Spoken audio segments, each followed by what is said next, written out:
Welcome back, folks, to the Big Idea to Bestseller podcast. Today's a special episode because I have one of our newest best-selling authors in the house, Neal Bakshi, the author of Banking on Angels. We're going to talk all about that in this book, but I want to get things started. I want to give you the official Neal bio because this dude is a stud. His journey is incredible, and we're going to dig deep into everything that he's experienced, his journey, and of course, his newest best-selling book. So let me give you a little bit about who Neal is. Neal is a best-selling author, certified spiritual life coach, Reiki energy healer, and angel channeler. He specializes in guiding highly driven, motivated, and aspirational next-gen leaders achieve inner peace, lasting success, and energetic balance through the power of spirituality. He is a former Goldman Sachs investment banker and left his vice president title to pursue his spiritual passions, including teaching meditation and breathwork. Neal grew up in a spiritual family, meditating since he was 5 years old. He embodied his spiritual practices to live a peaceful and balanced life in the finance world, and now helps others in the corporate and entrepreneurial world to do the same. Neal, welcome to the show. Thank you, Jake. I got goosebumps as you said that intro. I'm grateful and humbled to be here. Thanks so much for having me on your podcast. Dude, of course. I mean, first things first, congratulations on the book is done and it has become a bestseller. So congratulations. Thank you so much. It's pretty surreal to see it all have happened so quickly. And a lot of that goes completely hats off to you for this entire journey. And this has been really just an unbelievable journey of self-exploration and grateful to be able to share my journey with other people for their own inspiration and growth as well. Amazing, dude. And you've had quite a personal journey with this book, and you've had quite a professional journey with this book. So talk to us, give us a little backstory of the personal journey that led you to wanting to write a book, and then a little bit more about what this book has become. Sure. So the personal journey behind everything, just so you mentioned a little bit in the intro, I grew up in the spiritual family, meditating since I was 5. And then I got very engrossed in wanting all the material goodies in the world. And I became an investment banker. I worked on Wall Street and at Goldman Sachs for a total of 8 years. Very suddenly and unexpectedly, my mom passed on in 2020, which caused me to go back into my spiritual upbringing. I started to receive messages in my morning meditations for 3 months straight, telling me I needed to help people. And from there, everything just evolved in a very rapid manner in under 2 years to allow me to create a business. Clients immediately started coming. They started to see profound change. And I started to think, okay, this is something that I can really help people with. It got to the point where along my journey, there was just so much that wanted to be said. And I did a lot of personal growth and spiritual work in my own day-to-day life. And I saw profound change as a result of that. And I knew that these techniques worked. And I wanted to share that with other people. And so that's why this book came about. And you just happened to come into my life at the right moment to guide me along this path, because I really don't think I would have been able to do it as efficiently if it had not been for you. Cool. No, this is a great story, man. So talk to me. What's the title? What's the subtitle? And what's the book all about? Break it down for us. Of course. The title is Banking on Angels. The subtitle is How an Investment Banker Found Spiritual Fulfillment and Inner Peace. And so it's a mix of my journey as an investment banker, and you get the inside baseball of what it's really like to work at Goldman Sachs in investment banking for years of your life and what that really looks like, how I started to find that I was out of energetic balance after my mom passed on, and then ultimately the ability to start communicating with angels, which really happened in a very beautiful way. And I start to dabble that and sprinkle that in throughout the book in various areas, because it's really a big part of who I am. I'm an angel channeler, and I've been able to communicate with angels, and they've guided my path in the most amazing ways. And I now help other people tap into receiving guidance from their angels and guides and higher selves. And it's also very focused on personal growth and development. So I leave you with 5 tangible practices that you can put into your life to start balancing your energy, everything from deep self-awareness to removing distractions in your life, meditation. And then I also go through the 5 core pillars of greater fulfillment that I don't start my day without. And this is amazing because I like to liken it to Tim Ferriss of the spiritual world. So as an investment banker, you're very fast paced. You need to be efficient. And so I boiled it down to a single page 5-minute journaling exercise to tap into profound personal growth and spiritual development at the same time. And I don't start my day without this journaling technique. And I lead you to understand why these 5 pillars work and how to do it in your life. Dude, can you share the 5 pillars? Are you open to sharing them on the pod? Of course, of course. So the first pillar is gratitude, and I go into really understanding why gratitude. I'm a big believer in science and the psychology behind why things like meditation and mindfulness work. And so I dive into that and explain it in a very easy, digestible way for a lot of people. So gratitude is the first practice. The second practice is letting go and emotional clarity. The third practice is affirmations and reprogramming the subconscious mind. The fourth practice is manifestation, or excuse me, the fourth practice is synchronicity and magic. And the fifth practice is manifestation. And so coupling all of those together, you get a holistic package of psychological and personal growth mixed with spiritual and metaphysical growth that really just profoundly takes you to the next level and helps you realize that spirituality is actually a superpower that you can tap into. Dude, this is so cool. I mean, it's really interesting to me because you've gone from, the finance industry, right, to really becoming this amazing spiritual life coach. And you've gone from this, this dichotomy of seeking that external validation, right? And not just you, but people in that industry. It's about how much money can you make? How many hours can you work? The grind, right? Like that's kind of that culture, to slowing down, to being in the present. And that's very difficult to bridge that gap. So for someone that's listening who might be on one side or the other, how do you bridge that gap for people? Yeah, and that is the core aspect, right? We are these spiritual beings living a human existence in the material world. And this has been taught over centuries, from Lao Tzu to the Buddha to really whatever spiritual Zen master you want to listen to.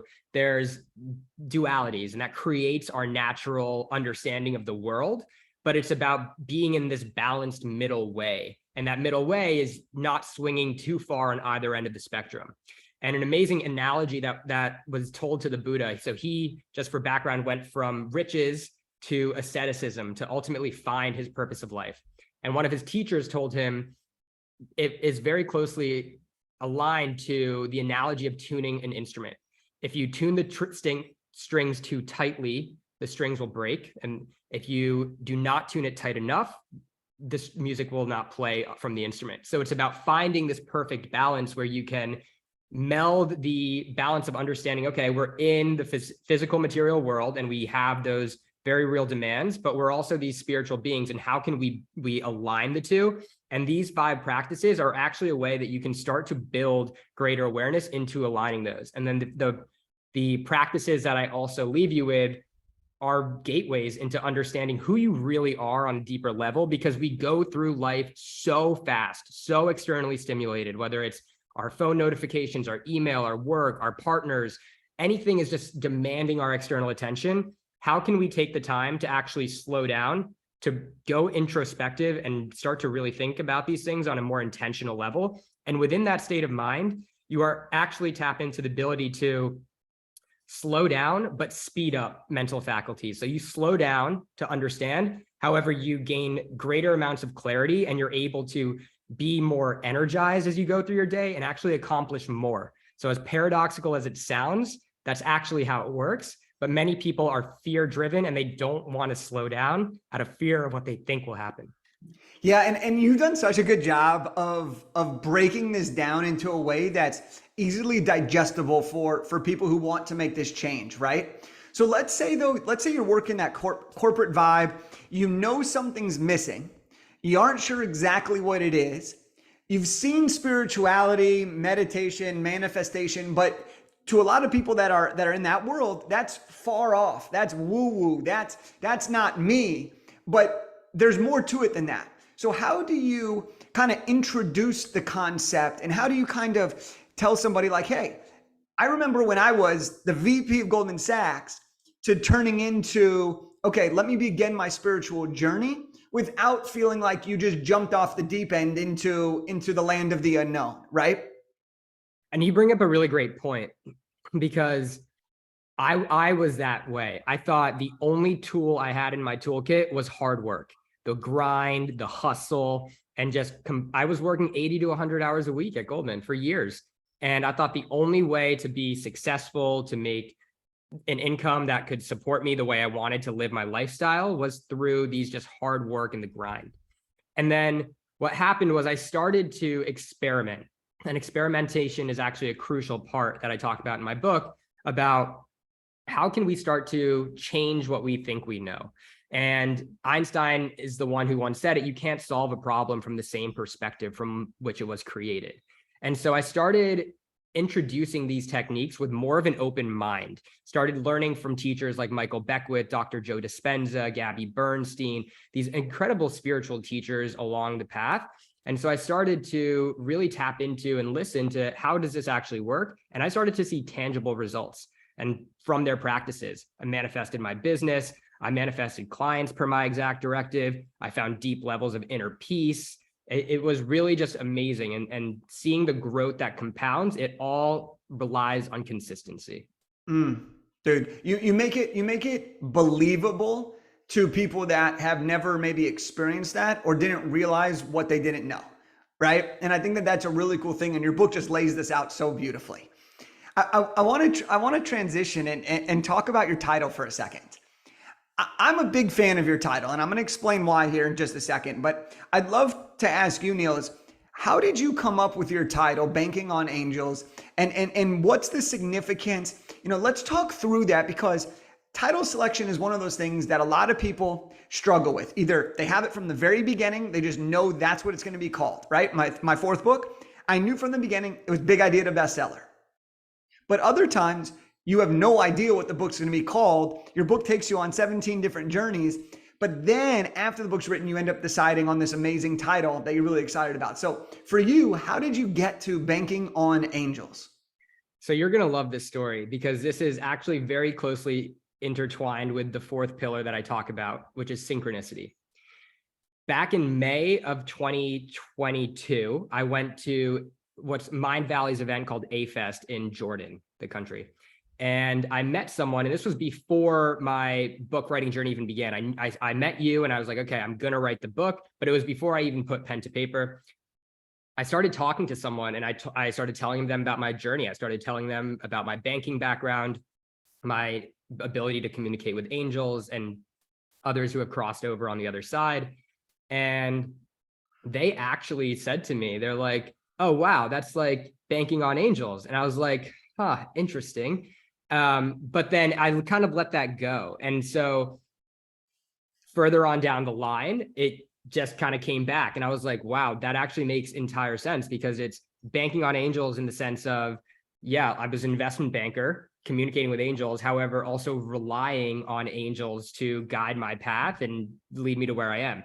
So I actually chalk it up to synchronicity, because we don't go through life alone. And when we actually slow down to be present with the people that are around us, the conversations that we're having, it actually leads to things that are meant for us that we may not even realize. So the title was completely inspired by my idea, but it was brought about by someone that I met who shared their own beautiful creative take on this, which ended up being this amazing title. So it's actually, again, we don't go through life alone, and it's about building that form of collaboration.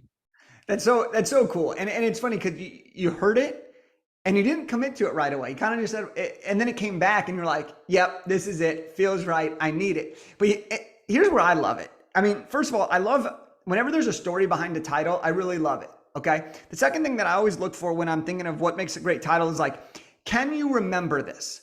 Okay. If you're going to a networking event and someone says, hey, what are you working on? You tell them your book and they go, oh, what's it called? And you say, Banking on Angels. Every person is going to remember Banking on Angels. It's simple. It's in a way polarizing because you don't normally think of like banking and angels together. But the next reason why I really love it is because banking serves as a dual purpose for you and your story, right? It's banking on angels, like relying on angels, right? Like that like supporting of and with angels, but it's also banking as in your past career. So like I really got geeked up when you told me that title for the first time. And I remember that. And I was like, Oh yeah, like that fired me up, dude. So that's incredible. Now, your title's great, your cover's great, but what I want to ask you now is about the journey of you creating this book. Okay? Because your book wasn't just, hey, I want to write this book. I know exactly what it's going to be about, and it just flowed right out of you. There was some like growth that had to happen. There was some evolution with this book. So talk me through the phases that you went through as you wrote this book and who you became in the process. Of course. The first phase was probably listening to the signs that I needed to write a book. And Yep. again, this comes with slowing down. And I'm a firm believer that everything around us here is a symbol. You started popping up on my Instagram feed like crazy. And it wasn't just you. There were other aspects of people talking about books and writing books. And books started to really take a very big part of like everything I used to see. And I was like, wow, okay, there's some sort of sign here that I'm supposed to be sharing a message. And then in the beginning, I was like, what do I even share? Like, what am I supposed to talk about? And what actually was the bedrock, and when people ask me about it, I just cannot talk about it enough, is the formula that you helped me build as it relates to creating the outline and the structure, because that is just the cornerstone of what created the entire book and helped me organize the thoughts in a very cohesive manner. From there, the book was actually just written in 6 weeks. And so I really rely it all to the outline. And then what also happened is along the journey, it's very,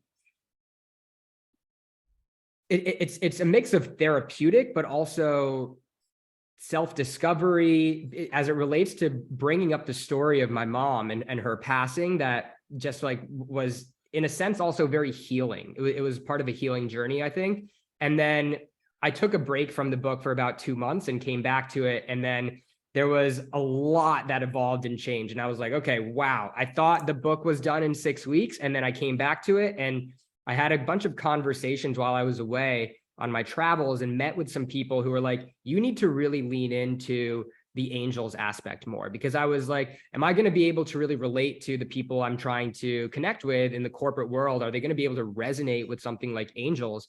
And what I realized is this is something that needs to be spoken out of a truth of what my life really is. And by suppressing that or not allowing that to come through is not doing myself or the reader the greatest justice. So then the book was kind of completely reformulated and angels were infused throughout. My story of communicating with the angels came through. And then the editors also helped me basically completely develop the storyline in a more cohesive manner. So it's been a really wonderful journey all around. I learned so much. Yeah, and here's what I thought was really cool is, you wrote the book, we started in June. This podcast comes out in January, okay? Still 6-7 months from start, but you had a 2-month hiatus because you were traveling the entire world.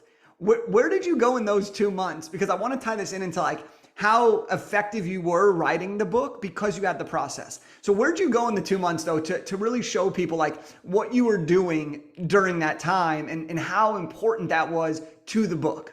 Yeah, absolutely. Again, I think it comes down to creating that space to allow you to be creative instead of just trying to jam something, because within that space, everything evolves even more profoundly. So I took an entire tour of California, starting with San Diego, up to LA, up to Napa, meeting a number of friends and colleagues from around my entire travels already. And then I went to Lake Tahoe, and then I built my Burning Man camp with the rest of the people in Burning Man. So I was in the Nevada desert for about 2 weeks, 10 days. And then I went to Ibiza, Spain, where I took part in something called the Up Game, which is kind of like this conference sort of thing. Time traveling event is really beautiful, which is where leaning into the angels actually came through, sharing that story with people. They were like, you really need to share this. This is something that needs to be shared. And then I was in Ibiza for about 3.5 weeks, also wrapping up my breathwork certification, and then came back and was completely inspired to take a revamp. So yeah. So look, for everyone that's listening, like, do you just hear all the amazing stuff that Neal did while he was writing his book? And he still got the book launched in about 6 months. Took 2 months off, still launched it in about 6 months. And this book is beautiful. Like when you go get it, which you should do, if you haven't already gotten it, go get it right now. Banking on Angels. It's on Amazon. Go get it. And you'll see that this book is a truth. This is a story. But even better than that, for you as the reader, this is going to change your life. There are things in there. We've talked about it already today. Even if you just did the journaling practice that he talks about, you have the potential to change your life entirely just from that alone. So, Neal, with that, like, since the book's come out, have there been any wins that you've experienced with the book, with the launch? I know it's still fresh, but what are some of the things that are already starting to happen for you? Yeah, it's amazing that you asked that. So a number of things. I was at an event where I was doing angel card readings at the event. I had my book there. People turned it over, read the first headline, which is how does a Goldman Sachs investment banker start communicating with angels? Were convicted to then read the rest of the backstory, were amazed, immediately bought it for their other friends who work in investment banks around the United States. And they're like, oh, I'm getting this for my friend. And I was like, wow, that's unbelievable. And then beyond that, I held a manifestation event. Over 50 people came, as people are now starting to really realize that you can tap into this kind of energy and understand energy on a deeper level. I shared the book with them. I share even a formula for manifestation in the book. And people were immediately blown away. They started reading the entire book while at the event. They're like, wow, go online and immediately buy it. And so this book, I just wanted to really just share the knowledge that has really changed my life, because I know that if people allow themselves to, again, view things from a different perspective, slow down to really take stock and be intentional with a little bit more conscious intent, they can really experience profound change in their personal lives, their relationships, their health, their professional lives. And that's really what this is here to do. That's awesome. Now, I want to go back even. How often, as you were getting closer to the launch, when you were on those travels, how often did talking about your book come up, and how easy of a conversation and how many tons of conversations did that really lead to because you were working on the book and establishing yourself as that expert? Yeah, I'll backtrack this a little bit, because in the beginning, I think I was apprehensive about talking about my book, just out of fear of like, is this going to be something that's going to be impactful or helpful to people? Do I feel confident in it? Am I going to finish this even? And so there's a little bit of that. But then as the journey continued, as the book was done and I started talking about it, people were amazed. People were just wanted to talk more about it, understand more about it. And then I started to share the story. And then as people shared what they viewed as well, so that's where it really changed the entire narrative and the entire voice, allowing myself to feel more authentically aligned with the story that resonated deeper with people. So I think sharing the book and sharing the story actually helps to develop the voice of the author themselves, and also develop your own voice and really step into a level of confidence and trust. Dude, I love it. I love it. If there was, one thing you'd want to tell somebody who is thinking about writing a book, they're seeing the signs, right? It's popping up on their feed. Maybe they're seeing my face pop up on their feed. Maybe they're seeing someone else, Maybe they're seeing you now pop up on their feed because now their phone's listening to you, right? But whatever it is, if somebody's, recognizing that a book is part of their future, what is one thing that you would recommend to them to help them take that next step? Step into the fear. Because there's always going to be something telling you that you can't do it. You don't have time for it. It's too much work. You don't know if it's going to be impactful. You have a story. The world wants to hear it. The reason you're even thinking about writing a book is for a reason. There's no coincidences. If you have that within you, there's clearly a yearning for your story to be told, because there are people out there that need to hear it. There's people that are going to resonate with it, and just to listen to that intuitive guidance to go ahead and do it. And you will learn more about yourself than you will ever before. You will push yourself in interesting ways. You'll allow yourself to be creative and flow, and you'll step into a period of growth that will propel you both personally, professionally, and really help you develop as the person you're meant to become. Preach, Neal. Come on, baby. All right, dude. So we're getting close to wrapping up here. I want to know, on this podcast, we speak pretty openly. We speak pretty honestly. How damn good does it feel that your book is out for the world to see and for you to share? It's surreal. It really is surreal because I wrote the book and I was just like, okay, like this is just, I love to write. So I was like, okay, this is just something that, is going to be like a blog post, or I'm writing this. And then it's more than myself. I think it's interesting to see other people's reactions. People are like, oh, wow, you wrote a book? And I was like, it's kind of like that movie where she's like, oh, you went to Harvard Law, like what, like it's hard or something like that. And so it's like, it's kind of like that a little bit, because it's hard to feel like it just feels like it's part of the story. It feels like it's part of the narrative that just wanted to be shared. And so I'm really grateful to have the opportunity to share it more than anything else. And it just feels really freeing in a sense. It's like your story is out there, your voice is out there, and this is going to create a positive ripple effect and a positive impact in thousands of people's lives. And so that's really my core motivating factor. And it's just things that I felt called to share. Dude, amazing. All right, dude, how do we buy the book? How do we support you? How do we follow you? How do we learn about you? Give us all of the goods. You bet. So you can get the book on Amazon, Banking on Angels. Neal A. Bakshi is my name. And you can find me on Instagram at Neal, Neal.Bakshi, Bakshi.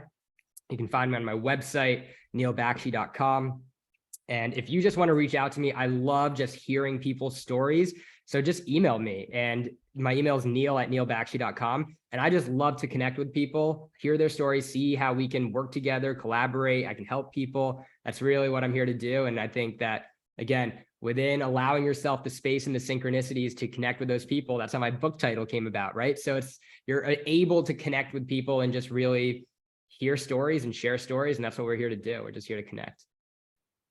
What a conversation, Neal. I want to say thank you, man. Like, it's been an absolute pleasure to guide you on this journey and to see what the finished product is. If you would have told me when we first started that this is what it would have been, I would have been like, wow, like this is way better than anything I think we even thought it could be, and we knew it was going to be good from the get-go. So thank you for coming on the show. Thank you for being a part of the program, and and congratulations on being a best-selling author and someone who's inspiring thousands of people every single day.